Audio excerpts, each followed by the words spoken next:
Hi guys, welcome back. അപ്പോൾ നമ്മൾ ഈ വീഡിയോയിൽ പറയാൻ പോകുന്നത് നമ്മുടെ സുസുക്കിയുടെ കുറച്ച് ഫ്ലോപ്പ് കാറുകളെ പറ്റിയിട്ടാണ്. അപ്പോൾ സുസുക്കിയുടെ ഫ്ലോപ്പ് കാർ എന്ന് പറയുമ്പോൾ നമ്മുടെ എന്താ പറയുക, എല്ലാ വാഹന നിർമ്മാതാക്കളും ഒരുപാട് വാഹനങ്ങളൊക്കെ നമ്മുടെ ഇന്ത്യയിൽ കൊണ്ടുവന്നിട്ടുണ്ട്. അതിൽ പലതും വിജയിച്ചിട്ടുണ്ട്, പലതും വിജയിക്കാതെ പോയിട്ടുണ്ട്. അപ്പോൾ സുസുക്കിനെ പറ്റി പറയുവാണെങ്കിൽ നമ്മുടെ ഇന്ത്യയിൽ ഏറ്റവും കൂടുതൽ വിറ്റഴിക്കപ്പെടുന്ന വാഹനങ്ങൾ ഏതാണെന്ന് വെച്ചാൽ സുസുക്കിയുടെ വാഹനങ്ങളാണ്. 1983 തൊട്ട് നമ്മുടെ ഇപ്പോൾ വരെ നമ്മുടെ ഇന്ത്യയിൽ ഏറ്റവും കൂടുതൽ ടോപ്പ് സെല്ല് ചെയ്യുന്നതും സുസുക്കിയുടെ വണ്ടികൾ തന്നെയാണ്. സുസുക്കിയുടെ വണ്ടികൾ വന്നപ്പോഴാണ് നമ്മുടെ ഇന്ത്യൻ ഓട്ടോമോട്ടീവ് ഇൻഡസ്ട്രി നല്ല രീതിക്ക് ഡെവലപ്പായിരുന്നത്. കാരണം ഇവർ കൂടുതലും നമുക്ക് പീപ്പിൾസ് കാർ എന്നുള്ള തരത്തിലായിരുന്നു കാറുകളെല്ലാം നിർമ്മിച്ച് നൽകിക്കൊണ്ടിരിക്കുന്നത്. കാരണം ഒരു സാധാരണക്കാരന് ഏത് തരത്തിലുള്ള കാറാണ് വേണ്ടത് എന്ന് അറിഞ്ഞുകൊണ്ടാണ് ഇവരെല്ലാ വാഹനങ്ങളും ഡിസൈൻ ചെയ്ത് നൽകിക്കൊണ്ടിരിക്കുന്നത്. ശരിക്കും പറഞ്ഞാൽ പീപ്പിൾസ് കാർ എന്നുള്ളത് നമുക്ക് കിട്ടേണ്ടത് നാനോയ്ക്കാണ്. പക്ഷേ അത് കിട്ടിയിരിക്കുന്നത് മാരുതിയുടെ 800 കാരണം മാരുതിയുടെ 800 വന്നപ്പോഴാണ് ഒരുപാട് ആൾക്കാർ കാർ എന്നുള്ള സ്വപ്നങ്ങൾ, ഒരുപാട് പേരുടെ കാർ എന്നുള്ള സ്വപ്നങ്ങളൊക്കെ സാഫല്യമായത്. അപ്പോൾ മാരുതി സുസുക്കി നമ്മുടെ ഇന്ത്യയിലെ ഏറ്റവും കൂടുതൽ വണ്ടികൾ നിർമ്മിക്കുന്നതും മാരുതി സുസുക്കിയാണ്. അതുപോലെ തന്നെ ഇന്ത്യയിൽ ഏറ്റവും കൂടുതൽ നിർമ്മിച്ച് വിദേശ രാജ്യങ്ങളിലേക്ക് കയറ്റുമതി ചെയ്യുന്നതും ഈ ഒരു ബ്രാൻഡ് തന്നെയാണ്. അപ്പോൾ ഈ ഒരു ബ്രാൻഡ് അത്യാവശ്യം നമ്മുടെ ഇന്ത്യയിൽ നല്ല പേര് തന്നെയാണ് വഹിച്ചുകൊണ്ടിരിക്കുന്നത്. അപ്പോൾ മാരുതി സുസുക്കിയുടെ കുറച്ച് ഫ്ലോപ്പായിട്ടുള്ള വാഹനങ്ങളെ പറ്റിയാണ് നമ്മൾ ഈ വീഡിയോയിൽ പറയാൻ പോകുന്നത്. അപ്പോൾ ഫസ്റ്റ് തന്നെ നമുക്ക് മാരുതി സുസുക്കിയുടെ സെന്നിനെ പറ്റി പറയാം. സെൻ എവിടെയാണ് ഫ്ലോപ്പ് എന്ന് വെച്ചാൽ സെൻ ഫ്ലോപ്പല്ല, സെൻ നല്ലൊരു ഹിറ്റായിട്ടുള്ളൊരു മോഡൽ തന്നെയാണ് സെൻ എന്ന് പറയുന്നത്. അപ്പോൾ ഈ സെൻ എന്ന് പറയുന്ന വണ്ടി ഇറങ്ങിയിരുന്ന സമയത്ത് ഇതൊരു പ്രീമിയം ഹാച്ച് എന്നുള്ള തരത്തിലായിരുന്നു വന്നിരുന്നത്. പ്രീമിയം ഹാച്ച് എന്നുള്ള തരത്തിലായിരുന്നു ഈ ഒരു വണ്ടി വന്നത്. കാരണം എന്ന് വെച്ചാൽ ഇതൊരു ഹോട്ട് ഹാച്ച് എന്നൊക്കെ നമുക്ക് പറയാം. കാരണം നല്ലൊരു കാണുന്ന ഒരു ജെല്ലി ബീൻ എന്നൊക്കെ പറയുന്ന പോലത്തെ ഒരു ഡിസൈനും, അതുപോലെ തന്നെ ഈ ഒരു വണ്ടി അത്യാവശ്യം നല്ല പെർഫോമൻസും കാര്യങ്ങളൊക്കെ കാഴ്ചവെക്കുന്നുണ്ട്. അത്യാവശ്യം ഇൻറ്റീരിയറിൽ നല്ല സ്പേസും കാര്യങ്ങളൊക്കെ ഉണ്ട്. ആ ഒരു ചെറിയ വണ്ടിയായിരുന്നപ്പോൾ പോലും മാരുതി 800 നിന്നൊക്കെ നിന്ന് വളരെ രസകരമായിട്ടുള്ള പ്രീമിയത്തോടു കൂടിയാണ് ഈ ഒരു വണ്ടി വന്നത്. നമ്മുടെ ഇന്ത്യയിലെ ആദ്യത്തെ ഹോട്ട് ഹാച്ചുകൾ എന്നൊക്കെ പറയുമ്പോൾ നമുക്ക് സെന്നും ആ ഒരു ഗണത്തിൽപ്പെടുത്താം. അപ്പോൾ സെന്ന് നമ്മുടെ ഇന്ത്യയിൽ ഡീസൽ എഞ്ചിനുള്ള സെന്നൊക്കെ പുറത്തിറക്കിയിരുന്നു. അപ്പോൾ സെന്നിൻ്റെ എന്താ പറയുക, ഒരു കാർബൺ അതുപോലെ തന്നെ സ്റ്റീൽ ആ 2 ഡോർ വെർഷനൊക്കെ നിന്നുണ്ടാകും. 3 ഡോർ വെർഷൻ ഈ ഒരു മോഡൽ ഇത് അത്യാവശ്യം ഇപ്പോൾ നമ്മളുടെ യങ്സ്റ്റേഴ്സിനൊക്കെ ഇടയിൽ വലിയൊരു വിപ്ലവം തന്നെയാണ് ഈ ഒരു വണ്ടി എന്ന് പറയുന്നത്. കാരണം ഈ ഒരു വണ്ടിക്ക് നല്ലൊരു റീസെയിൽ വാല്യൂ ഉണ്ട്. അത് വാങ്ങാനൊക്കെ ആണെങ്കിൽ ആൾക്കാർ ഇഷ്ടം പോലെ ഉണ്ട്. അതുപോലെ തന്നെ നമ്മുടെ ഇന്ത്യയിൽ സെന്നൊരു പരാജയമായിട്ടുള്ളൊരു പതിപ്പ് കൊണ്ടുവന്നിരുന്നു. അതാണ് സെൻ ക്ലാസിക് എന്ന് പറയുന്നത്. ആ ഒരു ഡിസൈനൊക്കെ തന്നെ നിങ്ങൾ കണ്ടില്ലേ. ഈ ഒരു വണ്ടി നമ്മുടെ ഇന്ത്യയിൽ വലിയൊരു ഫ്ലോപ്പ് തന്നെയായിരുന്നു. അപ്പോൾ ഈ ഒരു വണ്ടിയെ പറ്റി പറയുവാണെങ്കിൽ അതിനൊരു 3 സ്ലോട്ട് നൽകിയിരിക്കുന്ന ആ ഒരു ഫ്രണ്ടിലെ ഗ്രില്ലും, അതുപോലെ തന്നെ വട്ടത്തിലുള്ള ആ ഒരു റൗണ്ട് ഹെഡ്ലൈറ്റ്സൊക്കെ അത് ആ ഒരു ടൈമിൽ തന്നെ ഭയങ്കര ഔട്ട്ഡേറ്റഡ് ആയിട്ടുള്ളൊരു ഡിസൈനായിട്ടായിരുന്നു വന്നിരുന്നത് ഈ ഒരു വണ്ടിയെ സംബന്ധിച്ച്. അപ്പോൾ ഈ ഒരു വണ്ടി അധികം കാലം നിന്നിരുന്നില്ല. കാരണം ഈ ഒരു വണ്ടി 1999 വന്നത്. 2002 വരെയായിരുന്നു ഈ ഒരു വണ്ടി ഉണ്ടായിരുന്നത്. ഇത് വലിയൊരു പരാജയമായിട്ടായിരുന്നു ഇന്ത്യയിൽ കണ്ടിരുന്നത്. കാരണം ആ സമയത്ത് തന്നെ ഇതുപോലത്തെ ഒരു റെട്രോ സ്റ്റൈലൊക്കെ നൽകിക്കൊണ്ടാണ് ഈ ഒരു വണ്ടി വന്നത്. ഇന്നിപ്പോൾ ഈ ഒരു വണ്ടിക്ക് അത്യാവശ്യം നല്ല മാർക്കറ്റിംഗ് കാര്യങ്ങളൊക്കെ കയറി വരുന്നുണ്ട്. കാരണം റെയർ ആണല്ലോ, വണ്ടി കിട്ടാനില്ല. അതുകൊണ്ട് ഇന്ന് വാങ്ങാൻ ആൾക്കാർ ഇഷ്ടം പോലെ ഉണ്ട്. കിട്ടാത്ത സാധനങ്ങളുടെ പുറകെയാണ് നമ്മുടെ ഇന്ത്യയിലെ ആൾക്കാർ എപ്പോഴും എന്ന് പറയുന്നത്. അതുപോലെ തന്നെയാണ് ഈ ഒരു വണ്ടിയുടെ കാര്യമെന്ന് പറയുന്നത്. അപ്പോൾ ഈ ഒരു വണ്ടി നല്ലൊരു റെട്രോ ലുക്കൊക്കെ കൂടി കൊണ്ടുവന്നായിരുന്നു. ഒരു ക്ലാസിക് ഫാഷൻ എന്നുള്ള തരത്തിലായിരുന്നു വന്നിരുന്നത്. ആ ഒരു റൗണ്ട് ഹെഡ് ലൈറ്റ്സും അതുപോലെ തന്നെ ഇൻറ്റീരിയറൊക്കെ നമ്മുടെ സാധാ ഒരു VX ട്രിമ്മിൽ നൽകുന്ന ആ ഒരു സെയിം ഇൻറ്റീരിയറൊക്കെ തന്നെയായിരുന്നു നൽകിയിരുന്നത്. എങ്കിലും ഈ ഒരു വണ്ടി മറ്റ് പല വിദേശ വിപണികളിൽ ഇതിൻ്റെ ഒരു 3 ഡോർ വെർഷനൊക്കെ ഉണ്ടായിരുന്നു. ഇത് ശരിക്കും പറഞ്ഞാൽ സുസുക്കിയുടെ സെർവോ എന്ന് പറയുന്ന മോഡലിനെ കൊണ്ടുവന്നതായിരുന്നു. ആ ഒരു മോഡലാണ് ഇവിടെ നൽകിയിരുന്നത്. അപ്പോൾ ഈ ഒരു വണ്ടിയെ പറ്റി പറയുവാണെങ്കിൽ ഇതിനൊരു 1 ലിറ്റർ കാർബറേറ്റർ പെട്രോൾ എഞ്ചിനായിരുന്നു ഉണ്ടായിരുന്നത്. ഏകദേശം 50 HP 70 Nm ഓഫ് ടോർക്കൊക്കെ ആയിരുന്നു പ്രൊഡ്യൂസ് ചെയ്തിരുന്നത്. ഇതൊരു കുറച്ചും കൂടി റെട്രോ ഇൻസ്പയർ ചെയ്തൊരു ക്ലാസിക് ലുക്ക് നൽകുക എന്നുള്ള രീതിയിലായിരുന്നു ഈ വണ്ടി കൊണ്ടുവന്നിരുന്നത്. പക്ഷേ ഇത് വലിയൊരു പരാജയമായിരുന്നു. പിന്നെ സെന്നിനെ കുറിച്ച് പറയുവാണെങ്കിൽ നമ്മുടെ ഇന്ത്യയിൽ നിന്ന് ആ ഒരു ടൈമിൽ ഏറ്റവും കൂടുതൽ നിർമ്മിച്ച് പല വിദേശ രാജ്യങ്ങളിലേക്കും കയറിപ്പോയത് സെന്നാണ്. UK, അതുപോലെ തന്നെ ലാറ്റിൻ അമേരിക്ക, അങ്ങനെയുള്ള ഒരുപാട് സൗത്ത് ഏഷ്യൻ കൺട്രീസിലോട്ടൊക്കെ ഈ ഒരു വണ്ടി അത്യാവശ്യം നല്ല രീതിക്ക് ഇന്ത്യയിൽ നിർമ്മിച്ച് പല വിഭാഗങ്ങളിലേക്ക് കയറ്റുമതി ചെയ്തു. അങ്ങനെ കയറ്റുമതി ചെയ്തതിലേക്കുണ്ടായിരുന്ന ബാക്കി പീസുകളായിരുന്നു സെൻ കാർബൺ സ്റ്റീൽ എന്ന് പറയുന്നത്. അത് ഇന്ത്യയിൽ വിറ്റു, പല പേരിലും വിറ്റുന്നേ ഉള്ളൂ. അപ്പോൾ അതുപോലെ സെന്നിൻ്റെ ഈ ഒരു വണ്ടി എന്ന് പറയുന്നത്. അപ്പോൾ ഈ ഒരു വണ്ടി നല്ലൊരു ലുക്കോട് കൂടിയൊക്കെ ഇവർ കൊണ്ടുവന്ന് നമുക്കൊരു ഇന്ത്യയിൽ നല്ലൊരു രസകരമായിട്ടുള്ളൊരു രീതിയിൽ വരുമെന്ന് വിചാരിച്ചാണ്. ഇൻറ്റീരിയറിലൊക്കെ വുഡൻ തീമൊക്കെ നൽകിയിട്ടുണ്ടായിരുന്നു ഈ ഒരു വണ്ടിയെ സംബന്ധിച്ച്. പിന്നെ ഇതിൻ്റെ എടുത്തു പറയേണ്ട കാര്യമെന്ന് വെച്ചാൽ അങ്ങനെ പ്രത്യേകിച്ച് എടുത്തുകൊണ്ട് പറയുന്നതായിട്ടൊന്നുമില്ല. കാരണം ഇതിൻ്റെ ആ ഒരു ഫ്രണ്ടിൽ ആ ഒരു ഗ്രില്ലൊക്കെ വളരെ എന്താ പറയുക, ഒരു കാണാനൊട്ടും ഭംഗിയില്ല എന്നുള്ള തരത്തിൽ തന്നെയായിരുന്നു നൽകിയിരുന്നില്ലായിരുന്നു എന്ന് വെച്ചാൽ ആ ഒരു ടൈമിൽ തന്നെ ആൾക്കാർ അതൊരു ഔട്ട്ഡേറ്റഡ് ആയിട്ട് തോന്നി. അപ്പോൾ ഇന്നത്തെ കാര്യം പറയണ്ട. പക്ഷേ ഇന്ന് ഈ ഒരു വണ്ടിക്ക് വില കയറി വരുന്നുണ്ട്. കാരണം കിട്ടാനില്ല, സെന്നിൻ്റെ ക്ലാസിക്കാണ്, ലിമിറ്റഡ് വണ്ടിയാണെന്നൊക്കെ പറഞ്ഞാണ് ആൾക്കാർ ഈ ഒരു വണ്ടി റീസെയിൽ മാർക്കറ്റിൽ, ഇപ്പോൾ യൂസ്ഡ് മാർക്കറ്റിലേക്ക് ഈ ഒരു വണ്ടിക്ക് അത്യാവശ്യം നല്ല വില കയറ്റി വിടുന്നുണ്ട് ആൾക്കാർ. അപ്പോൾ ഇവിടെ നിന്ന് കയറിപ്പോയ നമ്മുടെ സെല്ലിനൊക്കെ നിർമ്മിച്ച് കയറിപ്പോയ സെല്ലിനൊക്കെ പല പല വിപണിയിലും പല പല പേരുകളിലൊക്കെ വിൽക്കുന്നത് പോലെ സുസുക്കിയുടെ ഓൾട്ടോ എന്ന് പറയുന്ന പേരിലായിരുന്നു ഈ ഒരു വണ്ടി വിറ്റത്. അത്യാവശ്യം തെറ്റില്ലാത്ത രീതിയിൽ മറ്റ് പല വിപണികളിലും ഈ ഒരു വണ്ടി അടിച്ച് കയറി അങ്ങോട്ട് വിജയിച്ചിരുന്നു. പിന്നെ അവർ റെട്രോൺസ് ചെയ്ത ഹെഡ് ലൈറ്റ്സും ടെയിൽ ലൈറ്റ്സും ക്രോം പ്ലേറ്റഡ് ചെയ്ത ആ ഒരു ഗ്രില്ലും ഇതൊക്കെ കൊണ്ട് ഈ ഒരു വണ്ടി എന്താ പറയുക ഒരു അഗ്ലി എന്നുള്ള തരത്തിലൊക്കെയായിരുന്നു ഈ ഒരു വണ്ടി വന്നിരുന്നത്. പിന്നെ ബാക്കി പറയുവാണെങ്കിൽ ഇൻസ്ട്രുമെൻറ്റ് ക്ലസ്റ്ററൊക്കെ നമുക്ക് ആ ഒരു സെയിം കാര്യങ്ങളൊക്കെ തന്നെയാണ് വന്നിരുന്നത്. പിന്നെ ഈ ഒരു വണ്ടിയെ പറ്റി വേറെ കൂടുതലായിട്ടൊന്നുമില്ല. കാരണം സെയിം ആ ഒരു സാധനം തന്നെ ഫ്രണ്ടിൽ ആ ഒരു കുറച്ച് ലൈറ്റ്സും ആ ഗ്രില്ലൊക്കെ മാത്രമേ മാറ്റിയിട്ടുള്ളൂ. അങ്ങനെ ഇതൊരു മാരുതി സുസുക്കി ഇന്ത്യയിൽ അവരുടെ ഏറ്റവും വലിയ പരാജയമായി കണ്ടത് ഈ ഒരു വണ്ടിയായിരുന്നു ഫസ്റ്റ് ഒരു കൊണ്ടുവന്നിരുന്ന സമയത്ത്. അപ്പോൾ അവരുടെ അതിന് മുമ്പ് ഇറങ്ങിയ നമ്മുടെ മാരുതി 800, ഒമിനി, അതുപോലെ തന്നെ STM ഒക്കെ അത്യാവശ്യം നല്ല വിജയം നേടിയിരുന്നു. സെന്ന് പോലും നല്ല വിജയമായിരുന്നു നേടിയിരുന്നത്. അപ്പോൾ ആ വിജയം ഈ ഒരു വണ്ടിക്ക് നേടാൻ സാധിച്ചില്ലായിരുന്നു. അങ്ങനെയാണ് ഈ ഒരു സെന്നിൻ്റെ ക്ലാസിക്കിൻ്റെ ഒരു പരാജയം എന്ന് പറയുന്നത്. നെക്സ്റ്റ് പറയുവാണെങ്കിൽ സെൻ S0. ഈ ഒരു വണ്ടി നിങ്ങൾക്ക് എന്തെങ്കിലും തോന്നുന്നുണ്ടോ? നല്ല രസമാണ് ഈ വണ്ടിയുടെ ശരിക്കും പറഞ്ഞ ഡിസൈൻ. പക്ഷേ ഒരുപാട് പേർക്ക് ഇഷ്ടപ്പെട്ടിട്ടില്ല, ഒരുപാട് പേർക്ക് കണ്ട് ഇഷ്ടപ്പെട്ടു. കാരണം എനിക്ക് ഈ ഒരു വണ്ടി ആദ്യം ഇറങ്ങിയിരുന്ന സമയത്ത് ഇതിൻ്റെ ഈ ഒരു ഡിസൈൻ എനിക്ക് പൊതുവേ വലിയ താല്പര്യം ഉണ്ടായിരുന്നില്ല. പിന്നെ നമ്മൾ ഈ ഒരു വണ്ടി കണ്ട് ആ ഒരു വണ്ടി ഇഷ്ടപ്പെട്ടു എന്നുള്ള തരത്തിലായിരുന്നു. അതിൻ്റെ ആ ഒരു ഫ്രണ്ടിൽ ആ ഒരു ട്രപ്പിസോഡിൽ എന്ന് പറയുന്ന ആ ഒരു ഡിസൈനിലുള്ള ഒരു ഹെഡ് ലൈറ്റ്സും ബാക്കിൽ ആ ഒരു സ്ട്രേറ്റ് റിയർ ടെയിൽ ലൈറ്റ്സൊക്കെ ആ ടൈമിൽ തന്നെ ഭയങ്കര ഔട്ട്ഡേറ്റഡ് ആയിട്ടൊക്കെ തോന്നി ഇറങ്ങിയിരുന്ന സമയത്ത്. പിന്നെ ഇതിനൊരു മിനി ഇന്നോവ, എന്താ പറയുക, ഇന്നോവയുടെ കുഞ്ഞെന്നൊക്കെ വേണമെങ്കിൽ വിളിക്കാൻ പറ്റും. ആ ഒരു ഡിസൈനാണ് ഈ വണ്ടിക്ക് നൽകിയിരുന്നത്. ആ ഫ്രണ്ടിൽ ആ ഒരു ലുക്കും ആ ഡിസൈനൊക്കെ ഏകദേശം ഒരു ഇന്നോവയുടെ കുഞ്ഞെന്നൊക്കെ പറയുന്ന തരത്തിലായിരുന്നു ഈ ഒരു വണ്ടി നൽകിയിരുന്നത്. പുറമേ അത്ര ആൾക്കാർക്ക് അത് ഇഷ്ടപ്പെട്ടില്ല. ശരിക്കും പറയുന്നത് ഒരു വാഗണാർ തന്നെയായിരുന്നു. ഈ ഒരു വണ്ടിയെ പറ്റി പറയുവാണെങ്കിൽ ഇത് നമ്മുടെ ജപ്പാൻ മാർക്കറ്റിലൊക്കെ ഉണ്ടായിരുന്നു സുസുക്കിയുടെ MR വാഗണിനെ കൊണ്ടുവന്നതായിരുന്നു ഈ ഒരു വണ്ടി എന്ന് പറയുന്നത്. ആ ഒരു വണ്ടി നമ്മുടെ ഇന്ത്യയിൽ കൊണ്ടുവന്നു. പക്ഷേ വലിയ പറയത്തക്കൊണ്ടും ഈ ഒരു വണ്ടി സെയിൽ ചെയ്യാൻ പറ്റിയില്ല. പക്ഷേ ശരിക്കും പറഞ്ഞാൽ ഈ ഒരു വണ്ടി അത്യാവശ്യം ഒരു ഫാമിലിക്ക് പറ്റിയ നല്ലൊരു കാർ തന്നെയാണ്. കാരണം ഞാനത് പറയാൻ കാരണം എന്ന് വെച്ചാൽ എൻ്റെ അങ്കിളിൻ്റെ കയ്യിൽ ഈ ഒരു വണ്ടിയുണ്ട്. നമ്മൾ ആ വണ്ടി മെയിനായിട്ട് യൂസ് ചെയ്യുന്ന വണ്ടിയാണ്. ഈ വണ്ടിയെ സംബന്ധിച്ച് എനിക്ക് ഈ വണ്ടിയുടെ ഏറ്റവും ഇഷ്ടം എന്ന് വെച്ചാൽ ഇതിൻ്റെ ഇൻറ്റീരിയറാണ്. ഇൻറ്റീരിയർ എന്ന് പറഞ്ഞൊരു ബേജും അതുപോലെ തന്നെ ബ്ലാക്ക് പിന്നെ കുറച്ച് സിൽവർ കാര്യങ്ങളൊക്കെ നൽകിക്കൊണ്ടാണ് ഇതിൻ്റെ ഇൻറ്റീരിയർ ഒരുക്കി വെച്ചിരിക്കുന്നത്. ഇൻറ്റീരിയർ അത്യാവശ്യം നല്ലതാണ്. കാരണം നമുക്ക് റിയറിലൊക്കെ ആണെങ്കിൽ അത്യാവശ്യം നല്ല സ്പേസ് ഉണ്ട്, നമുക്ക് ലെഗ് റൂമും കാര്യങ്ങളൊക്കെ ഉണ്ട്. ശരിക്കും പറഞ്ഞാൽ വാഗണറൊക്കെ പോലെ തന്നെ.